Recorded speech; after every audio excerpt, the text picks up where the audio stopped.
Hello guys, welcome back to another video. In this video I will show you how to fix Black Ops 3 crashing problem on your Windows in PC and laptop.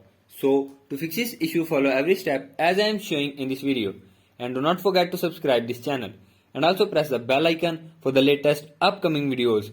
Hope so this will fix your problem and help you a lot.